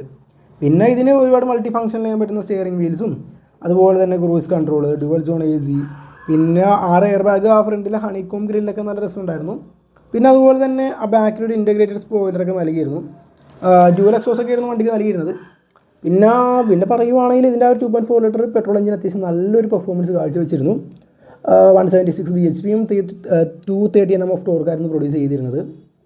ഇനിയിപ്പോൾ ഈ വണ്ടിയുടെ വില കൂടാം, പട്ടിയൂരൊക്കെ ഉണ്ടോ, ഇനിയിപ്പോൾ ഈ വണ്ടിയുടെ വില കൂടുമെന്ന് പറഞ്ഞാൽ കിട്ടാനില്ല. ഇനിയിപ്പോൾ ആൾക്കാർ തപ്പിപ്പ് കൊടുക്കും. പിന്നെ ഇത് മെയിൻറ്റെയിൻ ചെയ്യാൻ ഇച്ചിരി ബുദ്ധിമുട്ടാണ്. സ്പെയറിനൊക്കെ അത്യാവശ്യം വിലയുണ്ട്, കാരണം ഇതൊരു ഇമ്പോർട്ടഡ് വണ്ടി ആയതുകൊണ്ടാണ് വന്നിരുന്നത്. പിന്നെ പറയുവാണെങ്കിൽ ഇതിൻ്റെ പരാജയത്തിൻ്റെ മറ്റൊരു കാരണം എന്ന് പറയുന്നത് ഈ വണ്ടിക്ക് ഡീസൽ എഞ്ചിൻ ഓപ്ഷൻ ഉണ്ടായിരുന്നില്ല. കാരണം ആ ടൈമിൽ നമ്മുടെ സ്കോഡയുടെ സൂപ്രവിനൊക്കെ ഡീസൽ എഞ്ചിൻ ഉണ്ടായിരുന്നു. അതുപോലെ തന്നെ സ്കോഡ ലോറ ഡീസൽ ഉണ്ടായിരുന്നു, ഫോക്സ് വാഗൺ ജെറ്റ് ഉണ്ടായിരുന്നു. ഫോക്സ് വാഗൺ ജെറ്റൊക്കെ എനിക്ക് തോന്നുന്നു ഇതിനെക്കാട്ടും കൂടുതലൊക്കെ വിറ്റിരുന്നു. ഇതിനേക്കാളൊക്കെ കൂടുതൽ നല്ല രീതിക്കാണ് ഫോക്സ് വാഗൺ ജെറ്റൊക്കെ നമ്മുടെ ഇന്ത്യയിൽ വിറ്റിരുന്നത്. അപ്പോൾ ഈ ഒരു വണ്ടിയെ സംബന്ധിച്ച് ഈ വണ്ടിയുടെ പരാജയത്തിൻ്റെ കാരണം ഇതിനൊരു ഡീസൽ എഞ്ചിൻ ഉണ്ടായിരുന്നില്ല. പിന്നെ ഇത്രയും പ്രൈസും വന്ന് മെയിൻ്റെനൻസും കാര്യങ്ങളൊക്കെ നോക്കുമ്പോൾ ആൾക്കാർ ഈ ഒരു വണ്ടിയിലോട്ട് അധികം തയ്യാറായിരുന്നില്ല എന്ന് പറയാം. അവിടെ ഞാൻ മാരുതി സുസുക്കിയുടെ 3 വണ്ടി നിറച്ച് വെച്ചിട്ടുണ്ട്. അതായിരുന്നു ഈ ഒരു വണ്ടിയെ സംബന്ധിച്ച് ഉണ്ടായിരുന്ന ഒരു പ്രധാന പ്രശ്നം എന്ന് പറയുന്നത്. ശരിക്കും പറഞ്ഞാൽ ഇതിൻ്റെ ലുക്കൊക്കെ നല്ല രസമായിരുന്നു. ഇതിൻ്റെ ആ ഒരു റെഡ് കളറൊക്കെ ഉണ്ടായിരുന്നു. അതൊക്കെ നല്ല രസകരമായിട്ടുള്ളൊരു ലുക്കൊക്കെ തന്നെയായിരുന്നു നൽകിയിരുന്നത്. അപ്പോൾ നമുക്ക് കിസാഷിയെ പറ്റി പറയുന്ന സ്ഥിതിക്ക് നമുക്കിനി അതുപോലെ തന്നെ മറ്റൊരു പരാജയമായ വണ്ടിയാണ് വിക്ടറ. അപ്പം നമ്മൾ ഇന്നിപ്പോൾ ഗ്രാൻഡ് വിക്ടറ ഉണ്ട്. എന്നാൽ സുസുക്കി 2003 നമ്മുടെ ഇന്ത്യയിൽ XL7 എന്ന് പറഞ്ഞൊരു വണ്ടി കൊണ്ടുവന്നിരുന്നു. ഈ വണ്ടിയുടെ ഡിസൈൻ കണ്ട നിങ്ങൾക്ക് വേണമെങ്കിൽ നമ്മുടെ സെന്നിൻ്റെ എക്സ്റ്റെൻഡ് പതിപ്പ് എന്നൊക്കെ വേണമെങ്കിൽ പറയാം. എന്നാലും അതൊന്നുമല്ല, ഇത് നല്ലൊരു വണ്ടിയായിരുന്നു. ഇതിന് നല്ലൊരു 2.4 ലിറ്റർ എഞ്ചിനൊക്കെ ഉണ്ടായിരുന്നു. ഇത് കഴിഞ്ഞിട്ടുള്ള മോഡലാണ് കേട്ടോ. ഈ വണ്ടിക്ക് 2.7 ലിറ്റർ V6 എഞ്ചിനായിരുന്നു ഉണ്ടായിരുന്നത്. അന്ന് V6 പെട്രോൾ എഞ്ചിനെ കൂടിയാണ് വന്നിരുന്നത്. ആ ഒരു ടൈമിൽ നമ്മുടെ ഇന്ത്യയിലേക്ക് ഇമ്പോർട്ടഡ് വണ്ടി എന്നൊക്കെ പറയുന്നത് നമുക്ക് പജീറോ ഉണ്ടായിരുന്നു, നമ്മുടെ ഷെവർലെ ഫോറസ്റ്റർ ഉണ്ടായിരുന്നു. അപ്പോൾ ഈ ഒരു വണ്ടിയൊക്കെയുള്ള സമയത്താണ് ഈ ഒരു വണ്ടി നമ്മുടെ ഇന്ത്യയിലേക്ക് വരുന്നത്. ശരിക്കും പറഞ്ഞാൽ ഇതൊരു വണ്ടി ഇന്ത്യയിലുണ്ടായിരുന്നു ഒരുപാട് പേർക്ക് അറിയത്തില്ല. ഫോറസ്റ്റർ ഉള്ള കാര്യം തന്നെ ഒരുപാട് പേർക്ക് അറിയത്തില്ല. ഈ ഒരു വണ്ടി നമ്മുടെ ഇന്ത്യയിൽ ഇങ്ങനത്തെ ഒരു വണ്ടി വിക്ടറ എല്ലാവരും കണ്ടിട്ടുണ്ട്, പക്ഷേ ഈ ഒരു വണ്ടി അധികം കണ്ടിട്ടില്ല. ഈ വണ്ടി നല്ല രസകരമായിട്ടുള്ളൊരു ലുക്കൊക്കെ ആയിരുന്നു നൽകിയിരുന്നത്. എനിക്ക് തോന്നുന്നു അതിൻ്റെ അകത്ത് LCD സ്ക്രീനും കാര്യങ്ങളൊക്കെ ഉണ്ടായിരുന്നു. കാഴ്ചയിലൊക്കെ നല്ല രസമായിരുന്നു. പിന്നെ ഇത്രയും പ്രൈസ് കൊടുത്തത് ഒരു കംപ്ലീറ്റ്ലി ഇമ്പോർട്ടഡ് ചെയ്തൊരു വണ്ടിയാണ്. അപ്പോൾ അതുകൊണ്ട് പ്രൈസ് കൂടുതലായിരുന്നു. അതുകൊണ്ട് ഈ ഒരു വണ്ടി വിജയം നേടിയില്ല. അപ്പോൾ ഈ ഒരു വണ്ടിയുടെ കഥ പറയുകയാണെങ്കിൽ 1970s നമ്മുടെ സുസുക്കി അവരുടെ ജിമ്മിനി നമ്മുടെ കൊണ്ടുവരുന്നത്. അപ്പോൾ ജിമ്മിനി കൊണ്ടുവന്നപ്പോൾ ഇവർ മനസ്സിലാക്കി സുസുക്കിയുടെ SUV സെഗ്മെൻറ്റിലേക്ക് സുസുക്കി ചുവട് വെക്കുന്നത് വളരെ മികച്ച രീതിയിലുള്ളൊരു തീരുമാനമായിട്ട് സുസുക്കിക്ക് തോന്നി. കാരണം SUV വാങ്ങാൻ ആൾക്കാരുണ്ട്, പല SUVs. അങ്ങനെയാണ് ഇവരൊരു വിക്ടറ എന്ന് പറയുന്ന വണ്ടി 1980s കൊണ്ടുവരുന്നത്. അപ്പോൾ ആ ഒരു വണ്ടി കൊണ്ടുവന്നു അതിനെ ഡെവലപ്പ് ചെയ്തുകൊണ്ടുവന്ന വണ്ടിയാണ് ഈ വിക്ടറ എന്ന് പറയുന്നത്. ഈ വിക്ടറ കേട്ടോ, ഈ XL7 എന്ന് പറയുന്ന വണ്ടി. ഇത് 1998 വന്നത്. നമ്മുടെ ഇന്ത്യയിൽ 2003 വന്നത്. 2003 വന്നു, 2006 ആയപ്പോഴേക്കും ഈ വണ്ടി ടാറ്റ പറഞ്ഞു പോയി. ഇത് വളരെ ചുരുങ്ങിയ അളവിൽ മാത്രമേ നമ്മുടെ ഇന്ത്യയിൽ വെച്ചിട്ടുള്ളൂ. ഇതൊക്കെ ഇന്നിപ്പോൾ ഈ ഒരു വണ്ടി റോട്ടിൽ കാണാമെന്ന് പറഞ്ഞാൽ വളരെ റെയറായിട്ടുള്ള സംഭവമാണ്. അപ്പോൾ ഈ ഒരു വണ്ടിയുടെയും പ്രശ്നം എന്ന് വെച്ചാൽ ഇതിനും ഡീസൽ എഞ്ചിൻ ഉണ്ടായിരുന്നില്ല. ഈ ഒരു വണ്ടി സംബന്ധിച്ച് ഡീസൽ എഞ്ചിൻ ഉണ്ടായിരുന്നില്ല. പിന്നെ നമ്മുടെ ഇതിന് മുമ്പത്തെ വിക്ടറ എന്ന് പറയുന്നത് ഈ വണ്ടി 3 ഡോറിലും അതുപോലെ 5 ഡോറിലൊക്കെ അവൈലബിൾ ആയിരുന്നു. ഈ ഒരു വണ്ടി എന്ന് പറയുന്നത് ഇന്ത്യയിൽ 5 ഡോറായിട്ടാണ് വന്നത്. അപ്പോൾ ഈ ഒരു വണ്ടിയെ സംബന്ധിച്ചും അത്യാവശ്യം നല്ല രീതിക്ക് ഇന്ത്യയിൽ വിൽക്കാൻ പറ്റുമോ എന്ന് പ്രതീക്ഷിച്ചു, പക്ഷെ വന്നില്ല. ഇത് ഫസ്റ്റ് 50 യൂണിറ്റായിട്ടാണ് ഇന്ത്യയിൽ കൊണ്ടുവന്നിരുന്നത്. പിന്നെ മറ്റൊരു കൗതുകരമായ ഒരു കാര്യമെന്ന് പറയുന്നത് ഈ ഒരു വണ്ടി സംബന്ധിച്ചിട്ടുണ്ടല്ലോ, ഈ ഒരു വണ്ടി നമ്മുടെ ഇന്ത്യയിൽ കൊണ്ടുവരുന്നതിന് മുമ്പായിട്ട് മാരുതി സുസുക്കിയുടെ ജപ്പാനിലേക്ക് നമ്മുടെ ഇന്ത്യയിൽ നിന്ന് കുറച്ച് ആൾക്കാരെ കൊണ്ടുപോയി ട്രെയിൻ ചെയ്തു. ഈ ഒരു വണ്ടി ഇന്ത്യയിലേക്ക് വരുന്നു എന്ന് പറഞ്ഞുകൊണ്ട്. അപ്പോൾ അവിടെ കൊണ്ടുപോയി ട്രെയിൻ ചെയ്ത് അവർക്ക് അതിനുള്ള പരിശീലനമൊക്കെ നൽകി. ഇന്നൊരു വണ്ടി വരുന്നുണ്ട്, അപ്പോൾ ആ വണ്ടിയുടെ കാര്യങ്ങൾ എങ്ങനെയൊക്കെയാണ് ചെയ്യേണ്ടതെന്നുള്ള പരിശീലനമൊക്കെ നൽകിയെന്നാണ് കേൾക്കുന്നത്. നമ്മുടെ ഇന്ത്യയിൽ നിന്ന് ആൾക്കാരെ കൊണ്ടുപോയിട്ട് ജപ്പാനിൽ കൊണ്ടുപോയി ട്രെയിൻ ചെയ്യിച്ചെന്ന് പറയുന്നത്. അപ്പോൾ അതുപോലത്തെ കാര്യങ്ങളൊക്കെ മാരുതി വളരെ രീതിയിൽ നന്നായിട്ട് ഫോക്കസൊക്കെ ചെയ്തിരുന്നു സുസുക്കി എന്ന് പറയുന്നത്. ബട്ട് ഈ ഒരു വണ്ടി ഭയങ്കര ഫെയിലിയറായിപ്പോയി. അങ്ങനെ 2007 അവരുടെ അടുത്ത വണ്ടിയും കൊണ്ടുവരുന്നത്, അടുത്ത വിക്ടറയും കൊണ്ടുവരുന്നത്. ആ വണ്ടിയും അത്യാവശ്യം നല്ല രീതിക്ക് ഫ്ലോപ്പായി പോയി. കാരണം ഈ പൈസ കൊടുത്തിട്ട് പെട്രോൾ എഞ്ചിൻ മാത്രമേ ഇതിലൊക്കെ ഉണ്ടായിരുന്നുള്ളൂ. അപ്പോൾ നമുക്കന്ന് വേണമെങ്കിൽ മാർക്കറ്റിൽ ടാറ്റയുടെ സഫാരി ഉണ്ട്, പജീറോ ഒക്കെ വന്നു കഴിഞ്ഞു, പജീറോ ഉണ്ട്. അങ്ങനത്തെ വണ്ടികളൊക്കെ ഉള്ളപ്പോൾ ആൾക്കാർ കൂടുതലും അങ്ങനത്തെ ഡീസൽ എഞ്ചിനുള്ള വണ്ടികളിലോട്ടാണ് പോയിരുന്നത്. കാരണം SUV എന്ന് പറയുന്നത് ഡീസൽ എഞ്ചിനാണ് കൂടുതൽ ആൾക്കാർ പ്രിഫർ ചെയ്യുന്നത്. ഒരുപാട് പേര് കൂടുതൽ യൂസിനൊക്കെ വേണ്ടി ഡീസൽ എഞ്ചിനുള്ള SUVs ഒക്കെയാണ് കൂടുതൽ യൂസ് ചെയ്യുന്നത്. പിന്നെ ഇത് ശരിക്കും പറഞ്ഞാൽ ഇപ്പോൾ നല്ലൊരു വെൽ എഞ്ചിനീയർ ആയിട്ടുള്ളൊരു വണ്ടി തന്നെയാണ് ഈ വണ്ടി എന്ന് പറയുന്നത്. നമുക്കൊരു ഓഫ് റോഡും കാര്യങ്ങളൊക്കെ പോകാൻ പറ്റിയ നല്ലൊരു വണ്ടി തന്നെയാണ് ഈ വണ്ടി എന്ന് പറയുന്നത്. ഇപ്പോൾ ഇതിൻ്റെ വില അത്യാവശ്യം കൂടിയിട്ടുണ്ട്. ഇതിനെ സംബന്ധിച്ച് നമ്മുടെ നമ്മുടെ XS4-ൻ്റെയും ഇതിൻ്റെയും ഇൻറ്റീരിയറൊക്കെ എവിടേക്കോ കുറേ സാദൃശ്യം ഉണ്ടെന്നുള്ള ടൈപ്പിലാണ് നൽകിയിരിക്കുന്നത്. പിന്നെ എനിക്ക് തോന്നുന്നു ഈ ഒരു വണ്ടിയൊക്കെ ശരിക്കും പറഞ്ഞാൽ നമ്മുടെ മാരുതിയുടെ ഒരു പഴയ ആടില്ല ആ ആടിൽ ഈ വണ്ടിയൊക്കെ കാണിക്കുന്നുണ്ട്. ആ ആട് ശരിക്കും പറഞ്ഞാൽ ഒരു നല്ലൊരു ആടാട്ടോ. ഓരോ വണ്ടികളുടെ ആടാണല്ലോ നമ്മൾ ആ ഒരു വണ്ടിയൊക്കെ ഓർമ്മിപ്പിക്കുന്നത്. അപ്പോൾ ആ ഒരു ആട് നൈസായിരുന്നു ഈ ഒരു വണ്ടിയെ സംബന്ധിച്ച്. ഈ വണ്ടിയും അതുപോലെ കുറച്ച് വണ്ടികളൊക്കെ അതിനകത്തുണ്ടായിരുന്നു. പിന്നെ പറയുവാണെങ്കിൽ 2003 നമ്മുടെ XL7 ഒക്കെ വന്നിരുന്ന സമയത്ത് അതിൻ്റെ വിലയെന്ന് പറഞ്ഞാൽ ഏകദേശം 17 ലക്ഷം രൂപയാണ് അതിൻ്റെ വില വന്നിരുന്നത്.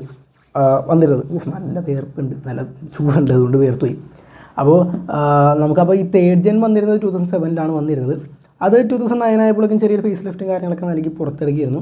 ആ ഒരു വണ്ടി ശരിക്കും പറഞ്ഞാൽ നല്ല ലുക്കൊക്കെ ഉണ്ടായിരുന്നു. പിന്നെ നമുക്ക് ആ ഒരു പെട്രോൾ സെഗ്മെൻറ്റിൽ കൂടുതൽ ആൾക്കാർ കുറച്ചും കൂടി പ്രീമിയം എന്നുള്ള തരത്തിൽ CR-Vയിലോട്ട് പോയിരുന്നു. CR-V എന്നൊക്കെ പറയുമ്പോൾ ഇച്ചിരി കൂടി പ്രീമിയം എന്നുള്ള തരത്തിലായിരുന്നു ഇൻറ്റീരിയറും കാര്യങ്ങളൊക്കെ നൽകിയിരുന്നത്. CR-V സംബന്ധിച്ച് സൺറൂഫും കാര്യങ്ങളൊക്കെ ഉണ്ട്. അപ്പോൾ കൂടുതൽ ആൾക്കാർ CR-Vയിലോട്ട് പോയി. പിന്നെ കൂടുതൽ ആൾക്കാർ ഡീസലുള്ള നമ്മുടെ പജീറോയിലോട്ടൊക്കെ ചാടി. അപ്പോൾ ഈ വണ്ടി വാങ്ങാൻ മാത്രം ആൾക്കാരില്ല. പിന്നെ ഇതൊരു ഇമ്പോർട്ടഡ് വണ്ടി, അതിലൂടെ ടാക്സും കാര്യങ്ങളൊക്കെ കൂടിയിരുന്നു ഈ വണ്ടി സംബന്ധിച്ച്. ഇതിനാദ്യം ഒരു 2 ലിറ്റർ എഞ്ചിനായിരുന്നു ഉണ്ടായിരുന്നത്. ഏകദേശം 119 bhp ആയിരുന്നു പ്രൊഡ്യൂസ് ചെയ്തിരുന്നത്. പിന്നീട് അടുത്ത ഫേസ് ലിഫ്റ്റ് വന്നപ്പോഴാണ് ഒരു 2.4 ലിറ്റർ എഞ്ചിൻ ഇതിന് കൊണ്ടുവന്നിരുന്നത്. അത് അത്യാവശ്യം മാന്യമായിട്ടുള്ളൊരു പെർഫോമൻസ് ഒക്കെ കാഴ്ച വെച്ചിരുന്നു ആ ഒരു മോഡൽ എന്ന് പറയുന്നത്. അങ്ങനെ 2030 വരെയായിരുന്നു ഈ ഒരു വണ്ടി ഉണ്ടായിരുന്നത്. ശരിക്കും പറഞ്ഞാൽ ഈ ഒരു വണ്ടിക്ക് വളരെ മെയിൻ്റനൻസ് കോസ്റ്റ് കൂടുതലായിരുന്നു. നമുക്ക് വേണമെങ്കിൽ ഒരു എക്സാമ്പിൾ പറയാം. നമ്മുടെ സുസുക്കിയുടെ ജിമ്മിനി ഇന്നിപ്പോൾ ഇന്ത്യയിൽ സെയിൽസൊക്കെ വളരെ കുറവല്ലേ. അത് ആദ്യം ഇനീഷ്യലി നല്ല റെസ്പോൺസ് ഉണ്ടായിരുന്നു. അപ്പോൾ ഈ ഒരു വണ്ടിയെ സംബന്ധിച്ച് അന്ന് ഇനീഷ്യൽ റെസ്പോൺസ് ഈ ഒരു വണ്ടിക്ക് കുറവായിരുന്നു. ഇപ്പോൾ ജിമ്മിനി നമ്മുടെ ഇന്ത്യയിലുണ്ട്. ജിമ്മിനിയുടെ പ്രൈസ് അത്യാവശ്യം കൂടുതലാണ്. അതുകൊണ്ടാണ് ജിമ്മിനി വാങ്ങാൻ ആൾക്കാർ പൊതുവേ കുറഞ്ഞത്. പിന്നെ ഈ അടുത്ത് കുറച്ച് ഡിസ്കൗണ്ടൊക്കെ നൽകിയപ്പോൾ ജിമ്മിനി വാങ്ങാൻ ആൾക്കാർ കൂടിയിരുന്നു. ഇപ്പോൾ ജിമ്മിനിയെ സംബന്ധിച്ച് ജിമ്മിനി സെയിൽസൊക്കെ വളരെ കുറവാണ്. അപ്പോൾ സുസുക്കി നമ്മുടെ ഇന്ത്യയിൽ ചില വണ്ടികളൊക്കെ നൽകുമ്പോൾ കുറച്ചും കൂടി നല്ല ബഡ്ജറ്റിലായിട്ടുള്ള വണ്ടികളൊക്കെ തരുമെന്നുള്ളത് കൊണ്ടാണ് സുസുക്കിയുടെ വണ്ടികൾ എപ്പോഴും ആൾക്കാർ മേടിക്കുന്നത്. കാരണം സാധാരണക്കാരൻ മേടിക്കുന്നത് എപ്പോഴും ബഡ്ജറ്റ് ഫ്രണ്ട്ലി ആയിട്ടുള്ള വണ്ടികളൊക്കെയാണ്. അത് ഇച്ചിരി നല്ല വാല്യൂ ഫോർ മണി എന്ന് നൽകുമ്പോഴാണ് ആൾക്കാർ കൂടുതൽ വാങ്ങുന്നത്. മാരുതിയാണ് കഴിഞ്ഞ കുറേ കൊല്ലങ്ങളായിട്ട് ഏറ്റവും കൂടുതൽ വണ്ടികൾ സെയിൽ ചെയ്തിരുന്നത്. ടോപ്പ് വണ്ണിൽ ഈ അടുത്ത് ടാറ്റയുടെ പഞ്ച് കയറി. അപ്പോൾ അതിൻ്റെ കാരണം വെച്ചാൽ ടാറ്റ പഞ്ച് അത്യാവശ്യം നല്ല സേഫ്റ്റി ഉണ്ട്, കുറേ കാര്യങ്ങളൊക്കെ ആ വണ്ടി നൽകുന്നുണ്ട്. അതൊക്കെ കൊണ്ടിട്ടാണ് ടാറ്റ പഞ്ച് കയറുന്നത്. അപ്പോൾ ഇന്ത്യക്കാർക്ക് ഒരു വണ്ടി കൊടുക്കുമ്പോൾ അത്യാവശ്യം നല്ല കാര്യങ്ങളെല്ലാം നൽകിക്കൊണ്ട് കൊടുത്താൽ, അതായത് സേഫ്റ്റിയും അതുപോലെ തന്നെ വേണ്ട ഫീച്ചേഴ്സും കാര്യങ്ങളും ഒരു ഓൾറൗണ്ടായിട്ടുള്ളൊരു വണ്ടി കൊടുത്താൽ ഇന്ത്യക്കാർ എപ്പോഴും നല്ലതുപോലെ വാങ്ങും. എന്നാലും നമ്മുടെ മാരുതി സുസുക്കിയുടെ വിൽപ്പന കുറവൊന്നുമില്ല കേട്ടോ. ഇന്ത്യയിലെ എപ്പോഴും നിങ്ങൾ ടോപ്പ് 10 വാഹനങ്ങൾ എടുത്താൽ അതിലെങ്ങനെ ഒരു 7 സുസുക്കി കൊണ്ടുവരും.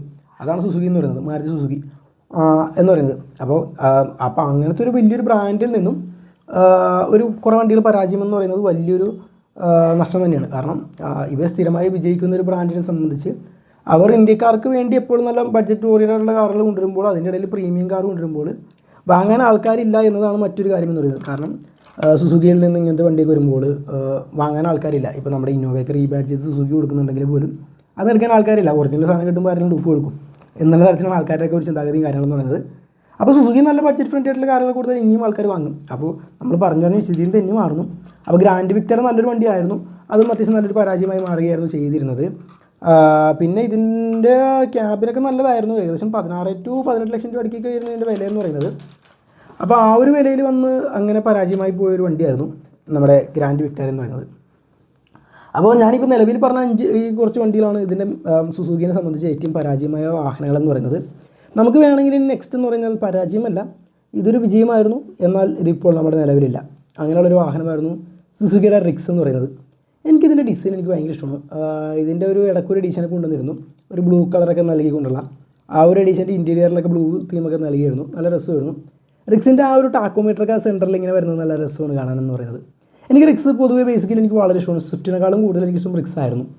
അപ്പോൾ റിക്സ് നമ്മുടെ ഇന്ത്യയിൽ 2009 വന്നിരുന്നത്. സ്വിഫ്റ്റിൻ്റെ പ്ലാറ്റ്ഫോമിലൊക്കെ ബേസ് ചെയ്താണ് റിക്സ് കൊണ്ടുവന്നിരുന്നത്.